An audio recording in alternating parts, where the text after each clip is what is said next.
Hi, let's talk about my boss, not the present one. I want to talk about one boss I had nearly kind of lot of respect, lot of affection, and crazy connection. I don't know what that means, but I'm all like I come in full life when I think about my ex boss who is no more now. He was a doctor and he was very amazed. We met actually on a very mm, funny note. Funny note in the sense I had just finished my graduation. Why graduation? I think it was post graduation. And I had already worked with APJs for 1 year. And crazy as I am born, so at the age of 21, I decided "Ah, we need to do something about life. And that was a serious business. You are 20, 21 or 23 perhaps. You really don't know what to do with your life. And you are as lost as anybody else. And frankly speaking, I'm a slow learner. I don't jump into things on a whim, on an intention. And I spent like 1 year working, enjoying, being commendable.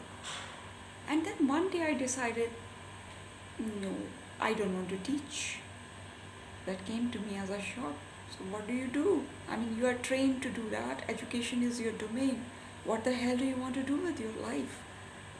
Typical questions. But then, me being Sumita Jetli, I don't expect myself to listen to myself, so I landed up in Bangalore. I gave myself 3 days. I gave myself a return ticket. At that time, I was in APJ Noida and I had kind of accommodation and everything settled there, and it was a bloody flourishing career. I should have stayed there and taught. No, I didn't want to. Some reasons, we'll talk about it separately. I landed up there. Now, Bangalore is not something where you just land up. I mean, it doesn't work like that. Whew. I loved the city. I loved everything. And I stayed, I think, in some YMCA stupid hostel. And then I decided, I can't stay forever here, like in YMCA and all. I need to do something. And there were many options. I could have gone and worked in some kind of KPO, BPO, school, whatever. I didn't want to.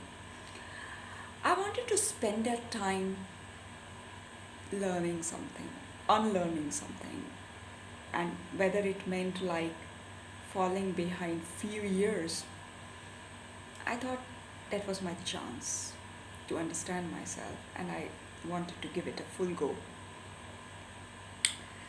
So one fine evening, I figured out there was an ad, and it was like a simple ad. A doctor looking out for kind of executive assistant and all that. And I looked at it and I thought, why not? I called, and I think Dr. Patil picked up, and we kind of chatted for a few minutes, and he said, okay, come meet me tomorrow. I landed up in his office. I didn't know who he was. For me, he was a doctor, he could be any doctor. I had seen endless number of doctors by then, and I thought maybe some kind of doctor. Okay, let's work. I reached there. You know why I took that job? If I ever had gotten a chance to talk to Dr. Patil, I would have told him I loved him the very day we met, because he shared his tea with me. So we got like one cup of tea and he said, let's go. let's go. He had a style with me, uh, let's go half, I don't know, I don't know, he cut chai or something like that, he said that. He asked me, Sumita, you don't know the Kannada language, kaise chalega? I said, I don't even want to talk about that, and I don't want to speak Kannada, learn Kannada, I'm not going to do that. His next question was, you're overqualified. I said, no, let's not think about that. Then he said, what will you do? I said, I don't know. Then he said, let's say you work for 1 week and see if you fit in. You work with me as long as you want. You don't, I will help you out in some kind of other jobs and all. So I didn't want his help. If I wanted to go, I must have gone myself. So I asked him, can I go back and fetch my suitcase and baggage? He looked at me and he said, okay. I had my ticket ready, so I boarded the Karnataka Express back and came back and just took my luggage and went back. 3 years, I didn't figure out who is he. I really had no idea who is he, what does he do. For me, it was like going and looking after his appointments and doing his things and fetching up the communication, all kind of stuff. And then, slowly and slowly, we started becoming friends, good friends. Why? Because I made his life hell. I'm workaholic, and I wanted him to work with me 24/7, which is like, what? You mean 24/7? No, Sobita, that's not happening. So he wanted to go by kind of standards, how these elite doctors are. And I wanted him to work very hard. For me, it was like an ideal doctor has to be in the service of the nation, whatever that means. So slowly and slowly, I started getting hang of it. When I got to see he is not one of the ordinary doctors, he's a very special person. He's a very, very known and famous expert surgeon in the country. Again, I had like no idea. I wanted him to work in the service of the nation, whatever that means. So we had this fun moments. I will like kind of overbook him. He would call me inside and he will ask me, what did you do? You clashed up. I said, Dr. Patil, see here. I have a method to madness, and I explained. So we had a kind of tough time with each other, challenging each other, loving each other, respecting each other for each other's whims. And he was very perfectionist. He was very, very meticulous, very organized.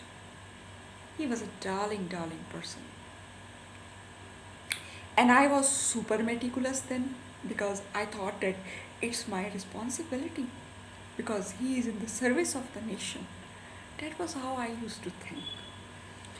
So things didn't change between us. So we were again fighting with each other, cutting each other. No, this has to be done this way. No, this has. But we were partners. I remember he used to be prompt there by 8:30.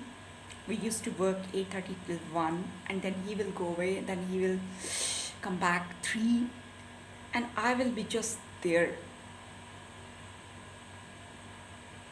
And I used to love him. I used to love his work. I used to love my work. I used to love every person who ended up coming to him. I loved the plants. I loved the machines. I loved the MRs. I loved his friends. I loved his family. I loved his kids. I loved his setup. I can still remember every bit of it. because it's in my system. Because I have kind of been there, part of his life, and 13 years is not a short time. We have celebrated festivals together. He has given me fabulous treats. He was the one person who used to care about my cookies, my supply of tea, my idlis, my sentiments, my needs, what I wanted, because he was very amazed that I had like nothing to ask from him. Nothing. But at the same time, he never let me run short of anything. Treated me very well, gave me free hand in running his career, was argumentative too. And of course, he was a music lover, and I used to kind of fall into argue with him because for me it was like, it's a time wastage. You cannot be in the music system. You can't be singing. You can't be doing karaoke docs. He was like, Sumita, let me do what I want to do. Leave me alone. And I was like, no, you can do it on Sundays. And then his crazy friends, they used to love me, I think. They would come from different parts of the country, different parts of the world. And then, they will show up taking him out for dinner and they will wink at me. And they will kind of give me that affectionate look. And they would kind of celebrate the presence. And I used to love them. Then there was a beautiful water garden I had tended. I still remember, I still am like trying to do it for myself here at home. But there it was something different. I had people who were so much a fan, who wanted to see what new plants I'm growing in water. Could you believe that I had my lady patients who used to come and ask me, kind of, can we take this? I was like, yeah, why not? I used to feel very ultra special. Then the small treats people have given me, small to expensive treats people have given me.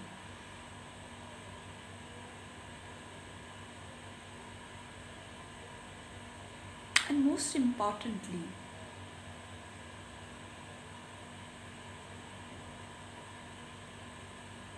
you know what? My heart broke.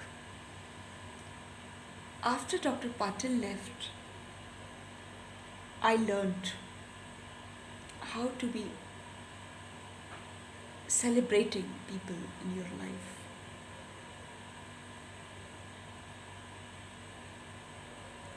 In his last days, I think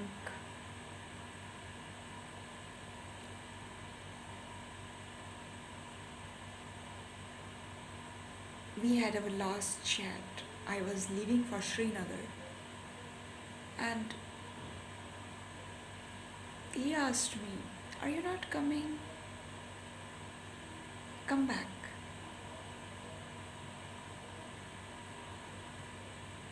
I still regret. Why didn't I hear him out? I think he was very brave. I think he knew much ahead of his time. That was why there was always a kind of sadness on his face. How can I be so stupid? I didn't understand the small signs. He wanted to do less of work, and I always pushed him. He wanted to enjoy his music, and I always used to give him logics of work.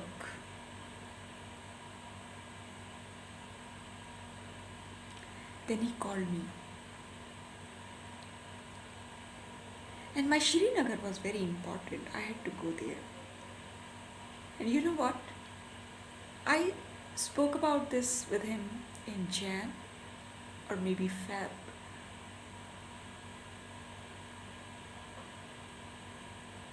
He passed away in May.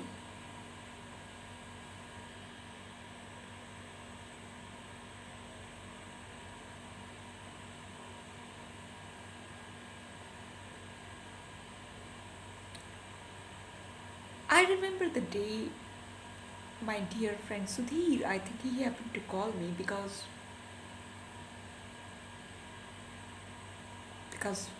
he knew us. He was our patient and he called and he said, "Do you know Dr. Patil is no more?" And my first reaction was to call his cell number.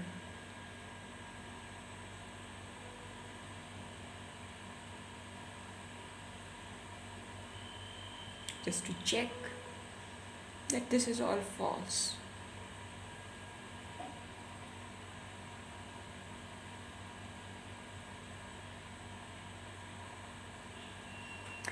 Every bit of our last conversation, every bit of when I last met him, when I revisited Bangalore and I saw sadness in his eyes, and again I forgot to read them. I didn't pay attention.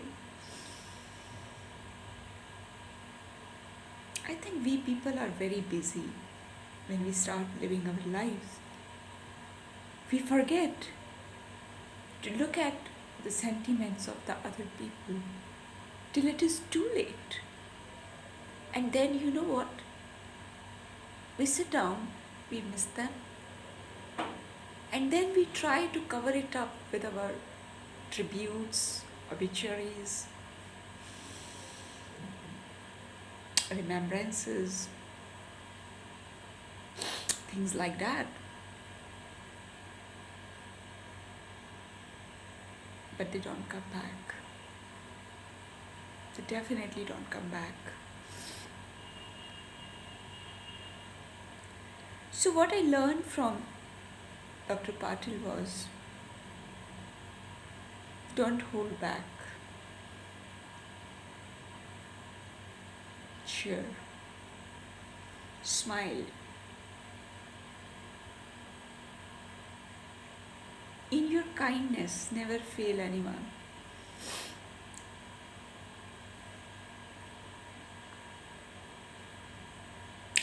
He was talented.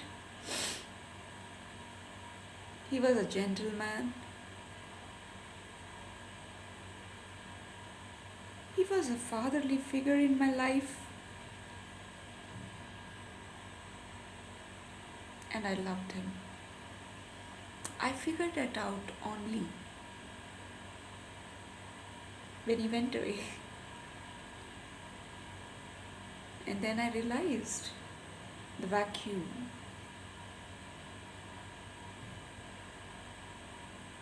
And I think it doesn't stop me celebrating him still. Whenever I hear a good piece of song, whenever his birthday is there, I remember him. I know. I want him to know actually. Whatever I have done with my life.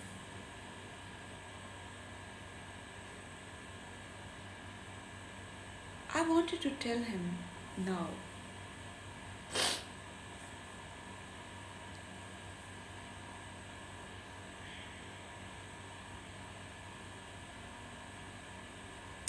That he has created something in me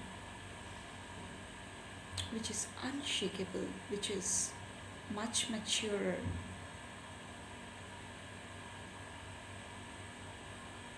much in love with him, and much better behaved for other people. Rest in peace, Dr. Patil. Rest in peace. And if our ways crossed again, ever, in any particular life of ours, I'm sure